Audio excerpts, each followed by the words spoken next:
guys, this is Sarah from Sarah's Soul Search coming to you from my apartment here in Seoul, South Korea. So as you know, I've been providing some daily / every other daily updates about the coronavirus situation here in Korea.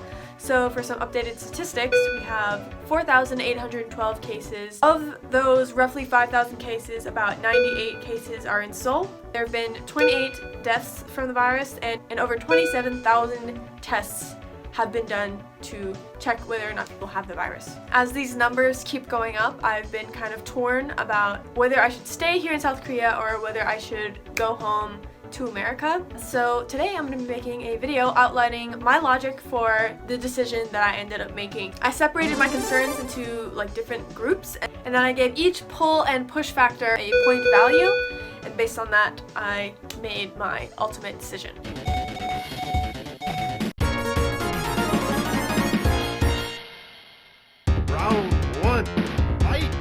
So, first of all, and perhaps most importantly, what are the odds of me catching the virus if I stay here in Korea or if I go home? If I decided to leave, I would have to take a plane, which would mean going to an airport and then taking at least one layover, probably in California, before I ended up going to my destination city of Boston. I could get the virus at any point while I'm in the airport, while I'm on the plane, so I'm gonna give those 2 points to stay in Korea.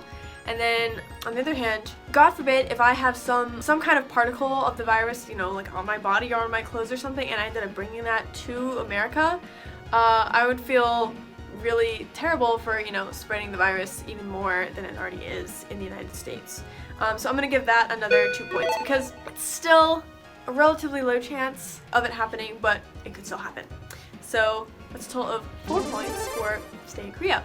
Whereas if I were to go home, just statistically, I do have a lower chance of catching the virus because it seems that there are a lot fewer cases of the coronavirus in the United States. And then in addition to that, the kind of societal disruption that people are experiencing in the US versus in South Korea is a lot less. So I'm going to give 8 points to staying in the US. However, on the same side, because the United States has been a lot less active in testing people for the virus, we actually don't know how many people have been infected. It could be that a lot of people already have the virus and they just don't know. And because in the United States, it's pretty expensive for a lot of people to go to the doctor. A lot of jobs don't offer paid medical leave. They could be spreading it around, and that would just be a disaster. So that's -3 for going home. So right now we have 5 points for going home and 4 points for remaining in Korea. Where could this go? Who knows? My next group is about the access to quality medical care. So on the Korea side, I have access to top quality care, and even though I'm a foreigner, I do have pretty good insurance in South Korea. Even if I didn't have insurance here in Korea, they're being really, really proactive about testing people for the virus. So even if I'm a foreigner, even if not here, residential visa, I could get tested for the virus and potentially treated free of charge. So basically what's happening is if you've had contact with someone who had the virus, if you have a travel history of going to an area where people did have the virus, or if you have symptoms of the virus, you can call a number, which I'm going to put here, and they will literally take you from your home and get you tested for the virus so that you don't have to go on public transportation and potentially spread it to everyone else. If you test positive for the virus, it is free and treatment is free. However, if you test negative for the virus, I think it's $120, which is not bad considering in the States it's about 10 times that at $1,300. So because this is a really important factor in my decision, I'm gonna give it 15 points. So in the US, obviously we have a high standard of medical care in the United States as well. However, I don't know what my insurance situation is. I don't know if it would be covered at all. God forbid if I had to be, tested for the virus or put in quarantine. I guess the only positive medically about going back to the US is potentially being able to talk to doctors in English. However, since I do speak some Korean and the vast majority of doctors in South Korea speak English anyway, this actually isn't such a huge pull factor for me to go home. So I'll give going home 1 point. So right now we're at 19 points and 6 points. So it's still anybody's game.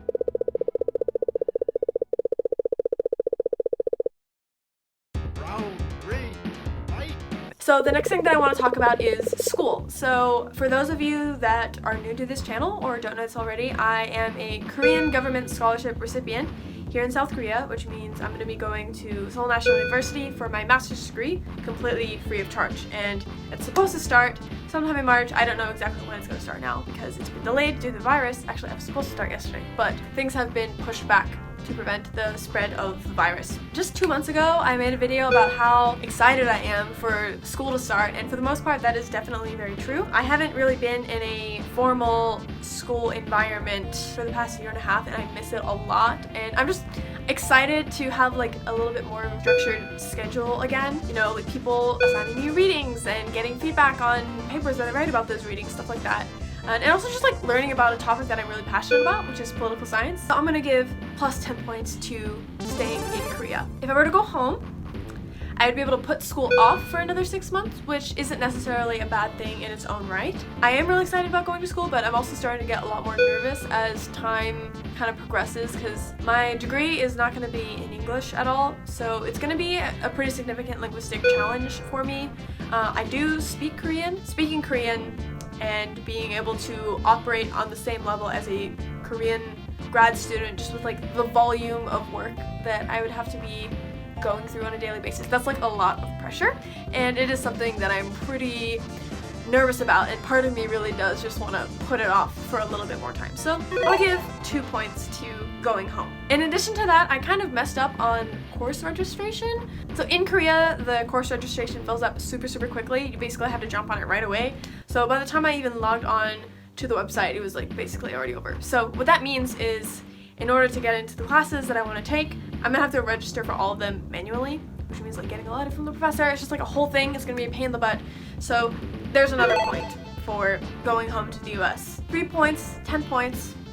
Round 4, fight! Well, the fourth category, I didn't really know how to categorize it, so I just called it my like general annoyance level. On the bright side, if I stay in Korea, what a lot of estimates are saying is that this is gonna peak somewhere around March 20th. I'm not a scientist. Some people who are way smarter than me basically did the calculations and based it on things like weather and the South Korean government's response to the virus, as well as just like the number of people that could realistically get infected. It's probably going to peak around March 20th, and that seemed really far away before, but it's already March 3rd, so it'd just be 2 or 3 more weeks, and hopefully this would be over by then.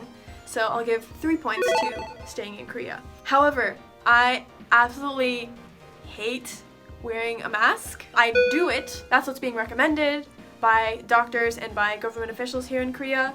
I don't like it, and it's really annoying. So that's 2 points for going back to the United States, because that's probably not something that would be enforced very heavily in the US because it's not really part of US culture. Also, staying inside all the time is super boring, and I'm starting to get really stir crazy, and that's part of the reason why I'm making so many videos. But yeah, most of the time I'm just kind of chilling in my apartment, not really doing anything exciting, and I want to go outside. So that'll be another 5 points for going home to the US. And in addition to that, because if the school semester gets pushed back any further, it would cause a lot of problems. What a lot of universities are doing is offering some or all of their coursework for the semester online, and I absolutely hate online classes. So I took a bunch in high school. I had a really bad experience. I just don't think that I learn well in that kind of environment, and especially since I would be doing most of these classes in Korean, I think, you know, having literally like one-to-one personal access to the professor as well as to my classmates and being able to see their facial expressions and kind of follow along live would be really helpful for me. And even if everything was in English, I just personally really prefer to learn things in like a live classroom setting. So that's another 2 points for going back home to America. So here we have 9 points and 3 points. So the total is 32 and 18 points. So who knows what's gonna happen. So my fifth category is financials, so stuff to do with money. So on the bright side, if I stay in Korea, I have a guaranteed income of 1,100,000 won, which is about $940.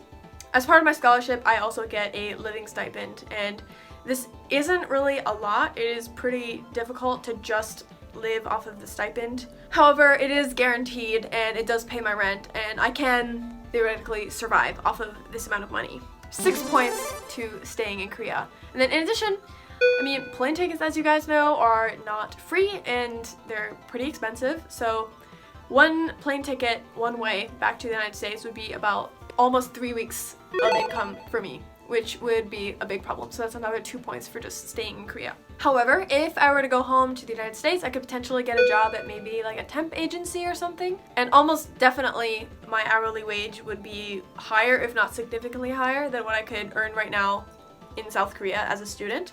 So there's 3 points for going home. However, my expenses in America would be a lot higher, and my guaranteed income is $0, which is, you know, a problem. Spending more and earning potentially nothing would be really bad for me financially. So that's minus 5 points for America. So that's minus 2 points and plus 8 points to add to the total tally. Round 6.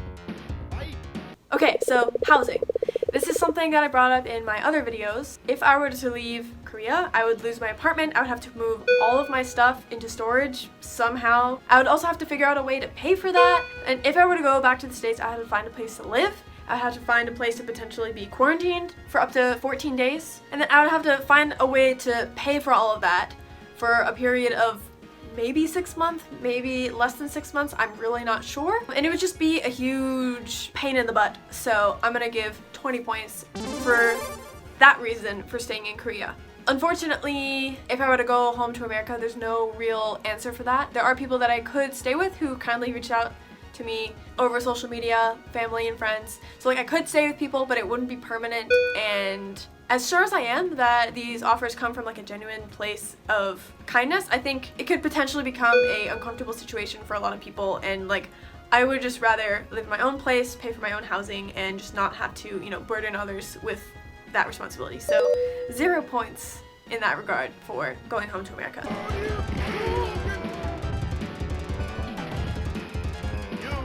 Is another really big factor in deciding whether or not to stay in Korea or go home. On the one hand, it would be really nice to see my family and friends, because the last time that I went home, it was only for I think like 12 days, and I was just running all over the place, and there were a lot of people that I wanted to see that I couldn't see, and it was just really stressful. So, you know, potentially having 6 whole months to see everyone would actually be really nice, since I haven't been home for quite some time. There's 3 points for going home to America. And then on the flip side, my family, and a lot of them are really worried about me. And some of them have sent me messages literally begging me to come home. So, you know, just making them feel a little bit better would also factor into my decision. So that's another 2 points. But on the other side, I do have a pretty extensive social life here in South Korea. I know a lot of people, and, you know, I want to make more friends who are in my major or who are also expats here in Korea. Recently, I've been getting involved with some extracurriculars. So like I started doing an improv class, which is really fun. I'm not going currently just to like prevent spreading the virus, but that is something that I hope to continue doing once this is all kind of blown over. And then I've also been making some videos with other channels like Awesome Korea and 4DX, and I would lose out on all of these opportunities if I were to leave. So as far as like lost opportunities and potential friends, I think that's 8 plus 3 points, so 11 points for staying here in Korea. Lastly, just like personal happiness. So I've been coming to and from Korea for the past 7 years. I think I'm kind of over the whole like rose-colored glasses, everything is perfect stage in my time here. As much as I do love Korea, I think a lot of people reach this stage when they stay in one place for a really long time. You start to see like the darker side of things and you become a little bit disillusioned. So I'm kind of still going through that right now. Hopefully it'll pass whenever I start school, but yeah, I've become a little bit disillusioned. So, you know, going home, I would potentially be able to get away from that and maybe come back with a little bit of a fresher perspective. So I'll give 5 points to going home to America for that. But then, on the other hand, I actually don't know how much happier I would actually be if I were to go home to the United States. I don't have permanent housing there, I don't have a job there, I can't drive. I literally don't know how to drive. I don't just not have a license, I literally cannot drive. I would have to learn how to do all these things to basically function in society. So I'll also award 5 points for staying in Korea, which is basically a tie.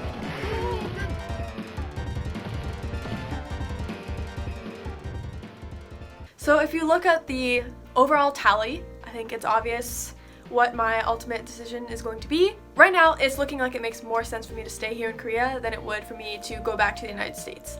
And as you can see from the making of this video, I really did put a lot of thought into it. I even bought a plane ticket, which I ended up returning because I was really seriously thinking about going home to the US. But I think ultimately staying here, I'm gonna have better access to healthcare. I'll be able to do more of the things that I want to do. I'll be more financially and socially secure. So for now, I'll be staying in South Korea. Maybe you don't agree with my decision, and if you do, you can let me know why in the comment section below.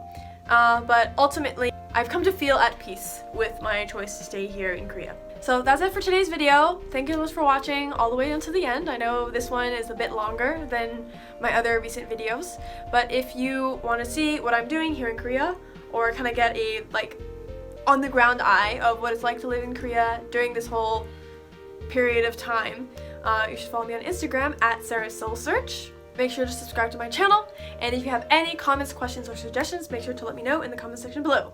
Alright, everybody have a fantastic day. I hope to be updating you all very soon. Okay, bye!